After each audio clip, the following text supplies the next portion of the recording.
Sa ngalan ng Ama at ng Anak at ng Espiritu Santo, Amen. sumainyo ang Panginoon. At sumaiyo rin.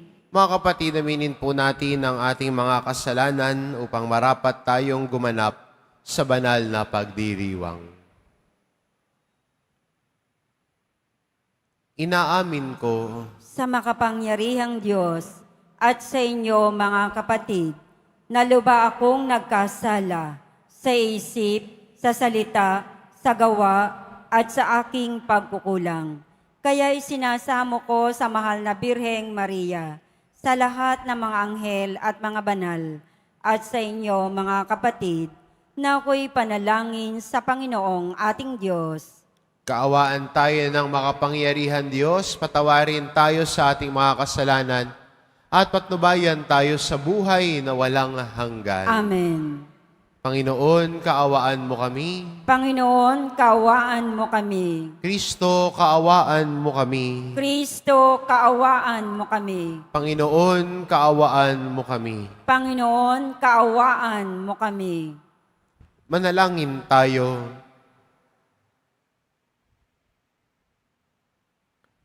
Ama naming lumikha at tagapagligtas, niloob mong magkatawang tao ang iyong salita. Sa sinapupunan ng laging berheng si Maria, sa pag-ako ng iyong bugtong na anak na sa aming pagkatao, pagindapa tinawa kaming sa iyong pagkadiyos ay makasalo sa pamamagitan niya, kasama ng Espiritu Santo, magpa sa walang hanggan. Amen. Magsiupo muna ang lahat. Pagbasa mula sa aklat ng Henesis.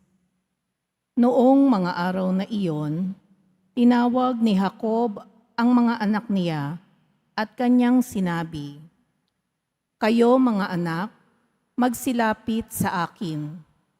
Akong inyong ama ay sumandaling dinggin. Ikaw, Huda, ay papupurihan ng ninyong mga anak ng ina mong mahal. Hawak mo sa leeg ang iyong kaaway. Lahat mong kapatid sa iyo'y gagalang. Mabangis na leon ang iyong larawan. Muling nagkukubli matapos pumatay. At tulad ni Huday, leong nahihimlay. Walang mangangahas, lumapit sinuman. Hawak niya'y setrong tuon sa paanan, sa gisag ng lakas at kapangyarihan. Ito'y tataglayin hanggang sa dumatal, ang tunay na haring dito'y magtatangan. Ang salita ng Diyos. Salamat sa Diyos. Mabubuhay siyang marangal at sasagana kailanman. Mabubuhay siyang marangal at sasagana kailanman. Turuan mo yaong haring humatol ng katuwiran. Sa taglay mong katarungan, O Diyos, siya'y baghaginan. Upang siya'y maging tapat mamahala sa iyong bayan, at pati sa mahihirap, maging tapat siyang tunay. Mabubuhay siyang marangal at sasagana kailanman.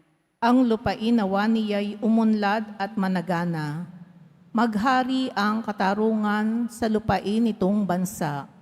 Maging tapat itong hari sa paghatol sa mahirap at ang mga taong walay pag-ukulan ng paglingap. Mabubuhay siyang marangal at sasagana kailanman.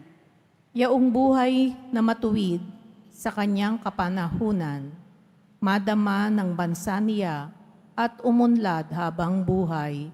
Yaong kanyang kaharian ay palawak ng palawak, mula sa ilog Euphrates sa daigdig ay kakalat. Mabubuhay siyang marangal at sasagana kailanman. Nawa yaong kanyang ngalan ay wag nang malimutan, manatiling laging bantog, na katulad nitong araw. Nawa siya ay purihin ng lahat ng mga bansa, at sa Diyos silang lahat dumalangin Hari nawa, pagpalain kaming lahat, tulad niyang pinagpala. Mabubuhay siyang marangal at sasagana kailanman. Magsitayo po ang lahat.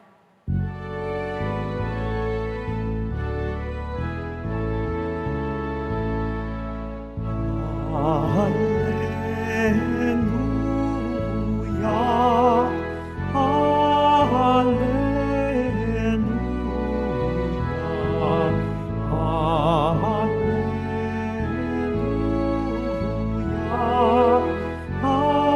hallelujah.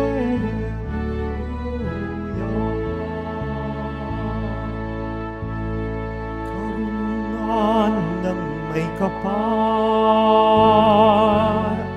tangayong pangasiwaan, halina't kami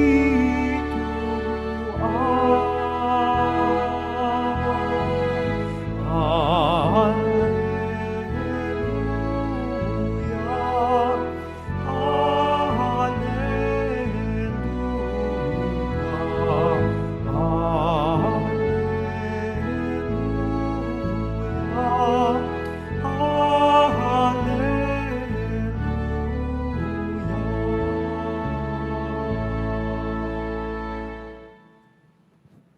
Sumainyo ang Panginoon, At sumaiyo rin. ang mabuting balita ng Panginoon ayon kay San Mateo. Papuri sa iyo, Panginoon.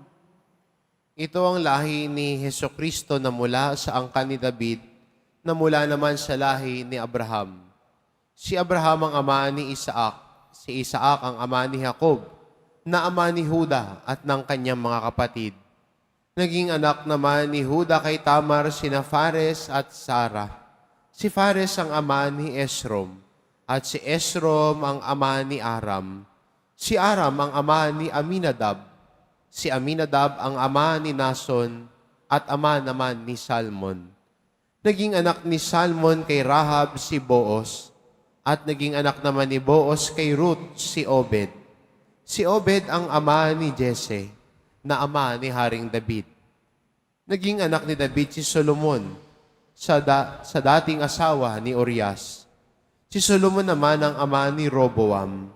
Si Roboam ang ama ni Abias. At si Abias ang ama ni Asa. Si Asa ang ama ni Josaphat. Si Josaphat ang ama ni Joram, na siya namang ama ni Osias. Itong si Osias ay ama ni Jotam, na ama ni Akas. At si Akas ang ama ni Ezekias. Si Ezekias ang ama ni Manases. At si Manases ang ama ni Amos, na ama naman ni Josias. Si Josias ang ama ni Jeconias at ang kanyang mga kapatid. Panahon noon ng pagkakatapon ng mga Israelita sa Babylonia. Matapos ang pagkakatapon sa Babylonia, naging anak ni Jeconias si Salatiel, na ama ni Zorobabel.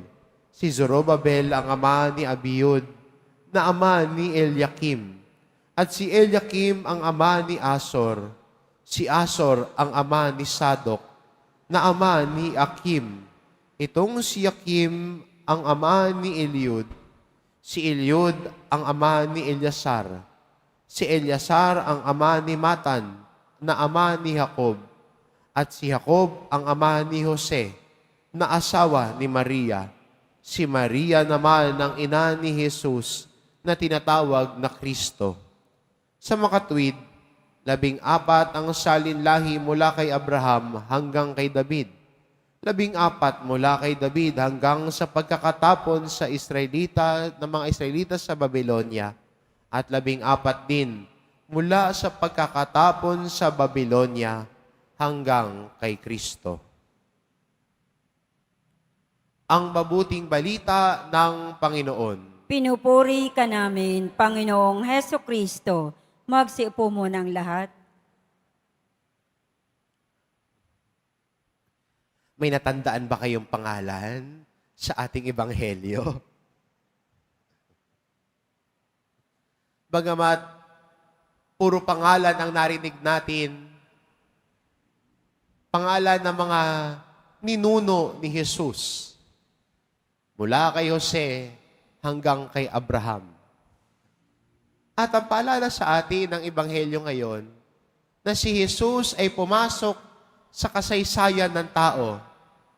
At hindi ba bilang isang tao, tayo ay nakapaloob sa pamilya. May mga ninuno, may kamag-anak.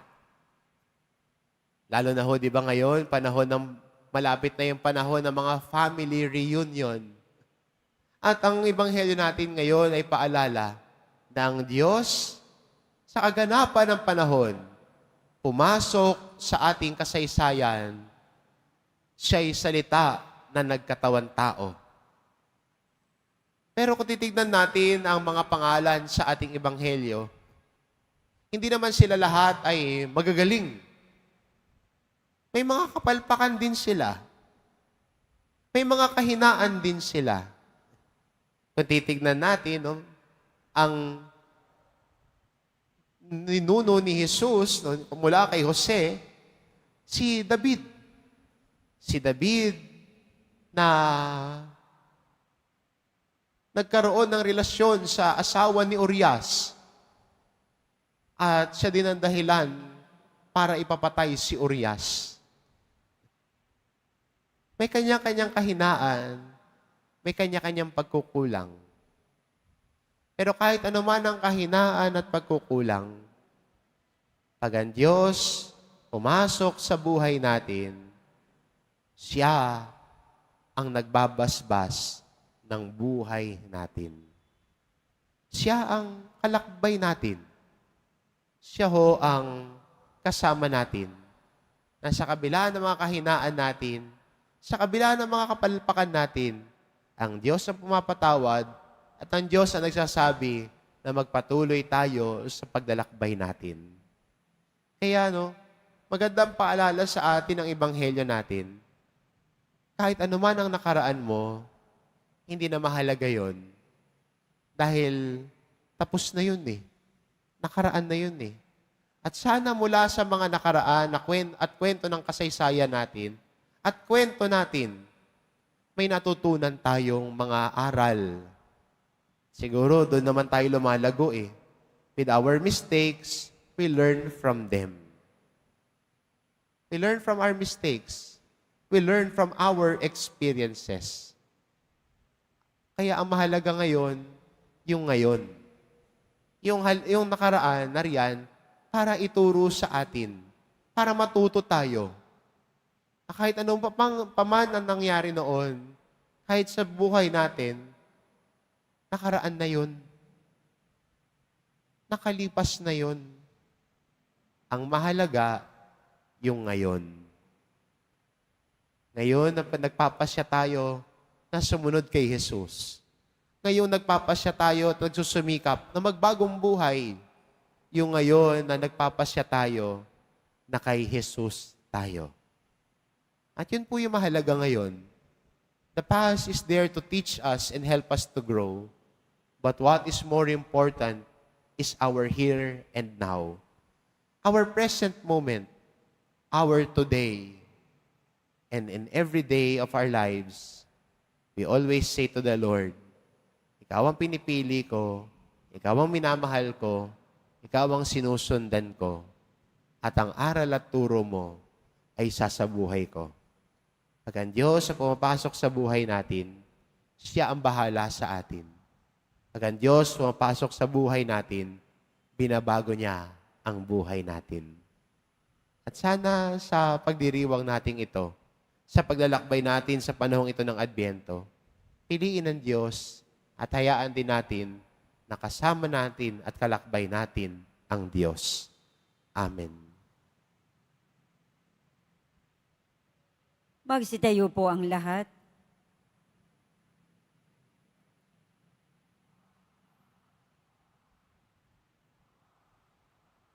Minamahal ko mga kapatid, bilang mga taong marurupok at mahihina, idinudulog natin ang ating mga kahilingan sa ating Amang nasa langit, na dahil sa kanyang habag at pag-ibig, ay nais na tayo ay maligtas at matutuhan ang katotohanan. Ang ating itugon, banal na karunungan, akayin mo kami. Banal na karunungan, akayin mo kami. Ang ating kaparian, naway sundin ang kalooban ng Diyos at itaguyod ang ikabubuti ng mga taong nasa kanilang pangangalaga, lalo na ang mga dukha at kapuspalad.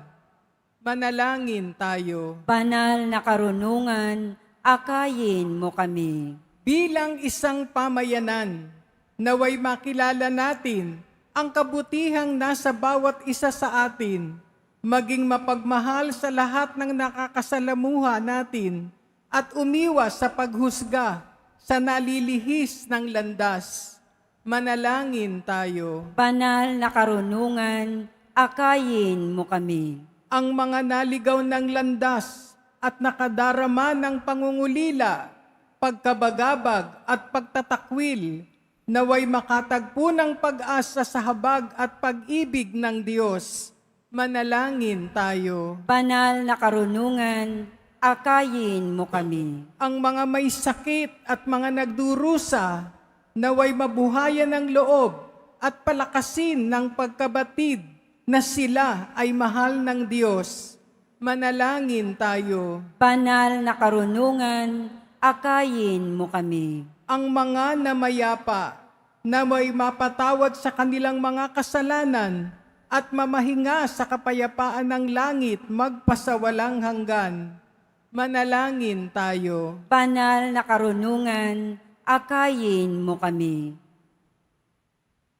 Ama naming nasa langit, palakasin nawa kaming lagi ng kapangyarihan ng iyong pag-ibig.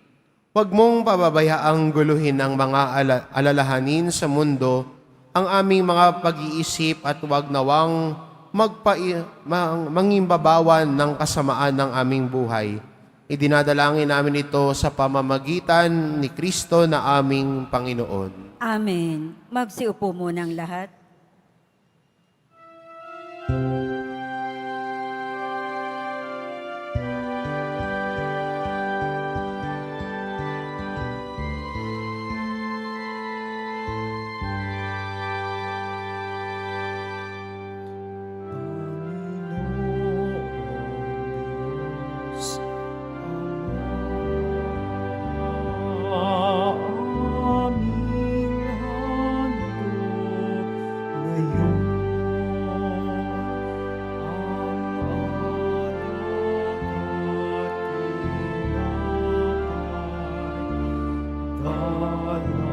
Sa altar, ating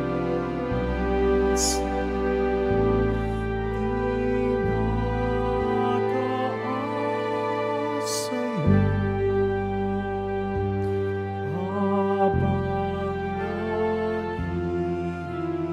naghihintay kami kay Kristong darating.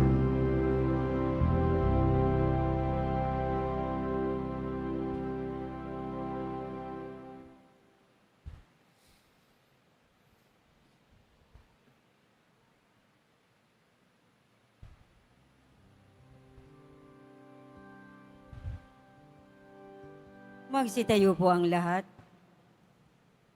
Manalangin kayo mga kapatid, upang ang paghahain natin ay kalugdan ng Diyos amang makapangyarihan. Tanggapin nawa ng Panginoon itong paghahain sa iyong mga kamay, sa kapurihan niya at karangalan, sa ating kapakinabangan at sa buong sambayanan niyang banal.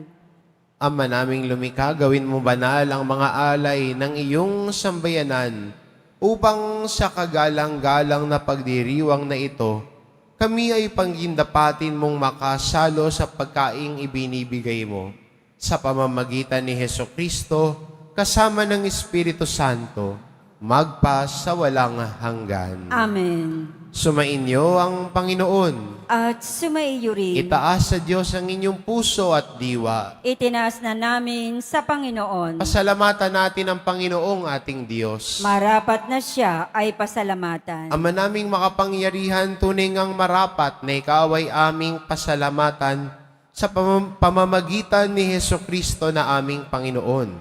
Ang pagsusugo mo sa Kanya ay ipinahayag ng lahat ng mga propeta.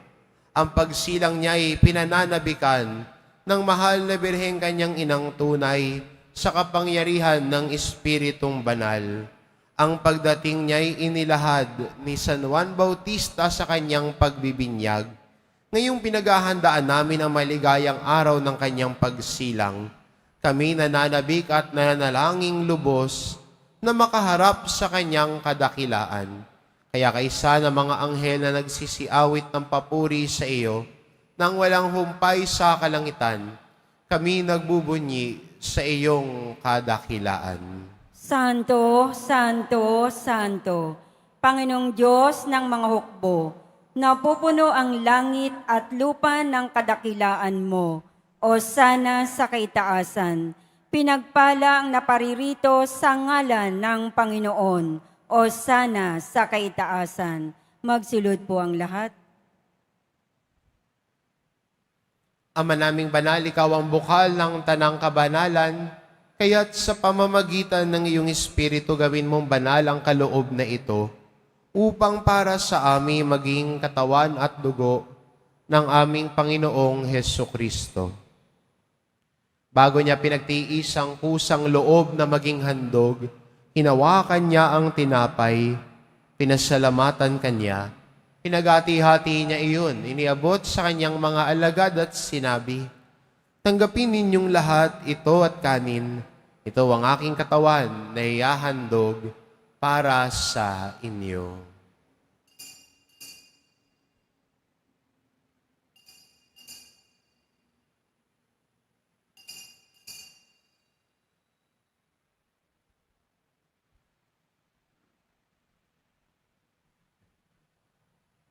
Gayun din naman na matapos ang hapunan, hinawakan niya ang kalis. Muli kanyang pinasalamatan. Iniabot niya ang kalis sa kanyang mga alagad at sinabi, "Tanggapin ninyong lahat ito at inumin. Ito ang kalis ng aking dugo, ng bago at walang hanggang tipan. Ang aking dugo na ibubuhos para sa inyo at para sa lahat, sa ikapagpapatawad ng mga kasalanan. Gawin ninyo ito sa pag-alala sa akin."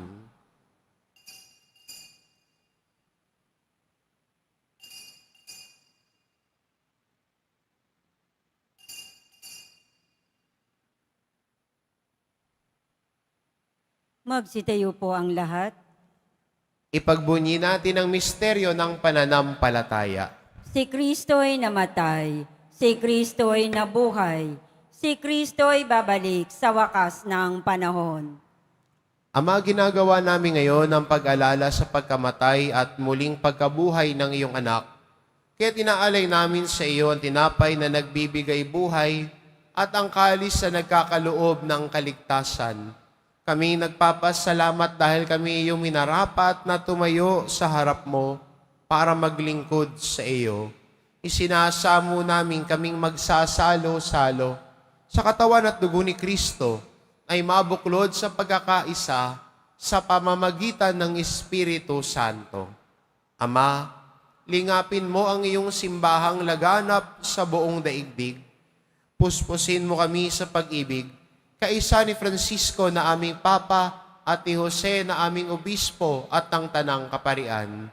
Alalahanin mo rin ang mga kapatid naming nahimlay na may pag-asang sila'y muling mabubuhay. Ngayon din ang lahat ng mga pumanaw. Kaawaan mo sila at patuloyin sa iyong kaliwanagan. Kaawaan mo at pagindapatin kaming lahat na makasalo sa iyong buhay na walang wakas.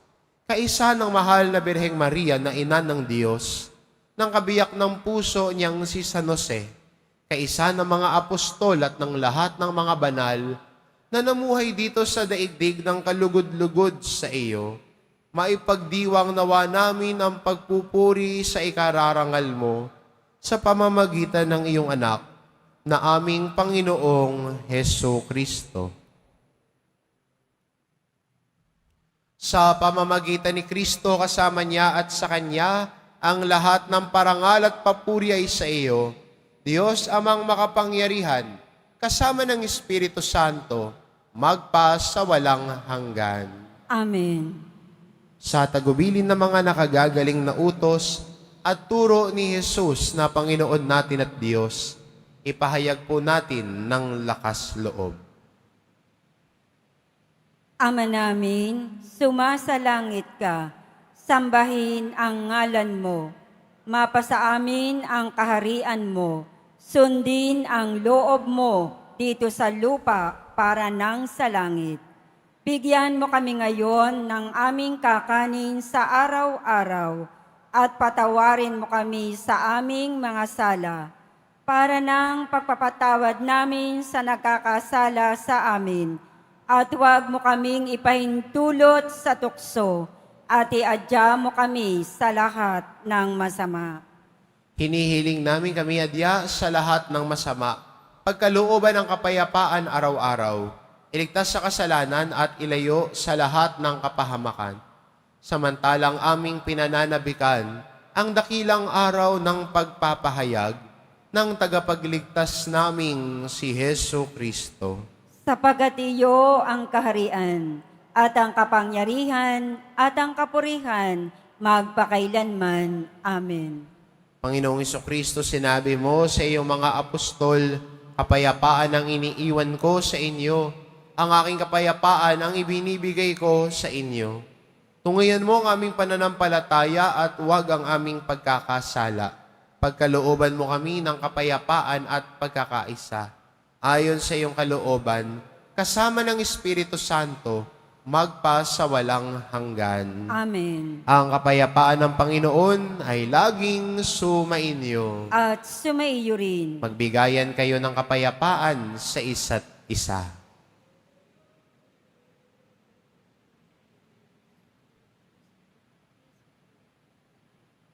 Kordero ng Diyos na nag-aalis ng mga kasalanan ng sanlibutan, maawa ka sa amin. Kordero ng Diyos na nag-aalis ng mga kasalanan ng sanlibutan, maawa ka sa amin. Kordero ng Diyos na nag-aalis ng mga kasalanan ng sanlibutan, ipagkaloob mo sa amin ang kapayapaan. Magsilod po ang lahat. Itong kordero ng Diyos, ito ang nag-aalis ng kasalanan ng sanlibutan. Mapalad ang mga inaanyayahan sa kanyang piging. Panginoon, hindi ako karapat-dapat na magpatuloy sa iyo, ngunit sa isang salita mo lamang ay gagaling na ako.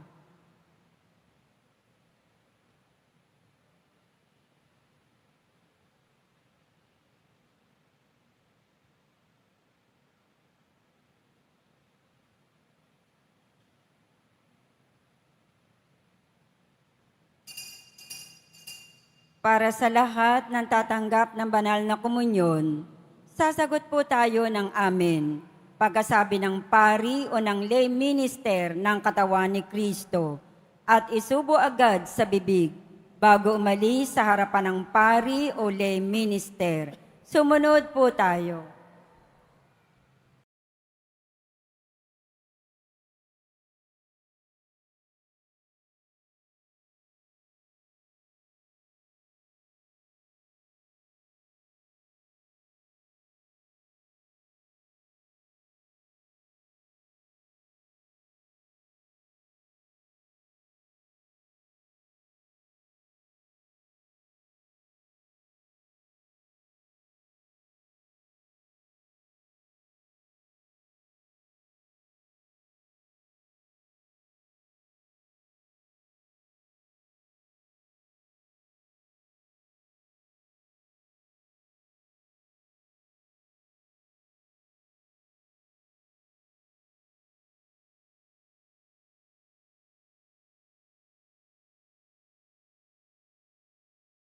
Magsitayo po ang lahat. Manalangin tayo. Ama naming mapagmahal, kaming pinapagsalo mo sa iyong piging, ay pag-alabi nawa ng iyong Espiritu sa pananabik ng magliwanag sa piling na dumating na si Kristo, na namamagitan kasama ng Espiritu Santo magpa sa walang hanggan. Amen. Sumainyo ang Panginoon. At sumaiyo rin. Mahal na pong Hesus Nazareno, inihayag mo sa pamamagitan ng krus ang walang maliw na pag-ibig ng Diyos sa sangkatauhan. Pakinggan mo ang kahilingan, lalo na para sa mga nangangailangan ng iyong tulong at awa. Makamtanawa namin ang iyong kasagutan ng may utang na loob na tinatanaw. Basbasan din po ninyo ang mga imahen at dasalan na ito upang lalo kaming manalangin at magtiwala sa pamamagitan ng bendisyon na ito, naway lalo kaming maging mapaglingkod, masunurin at tapat sa iyo na aming maluwalhating Panginoon magpa sa walang hanggan. Amen. At pagpalain kayo ng ating mapagmahal na Diyos, ang Ama at ang Anak at ng Espiritu Santo. Amen. Humayo kayo, taglay ang kapayapaan ng poong Hesus Nazareno. Salamat sa Diyos.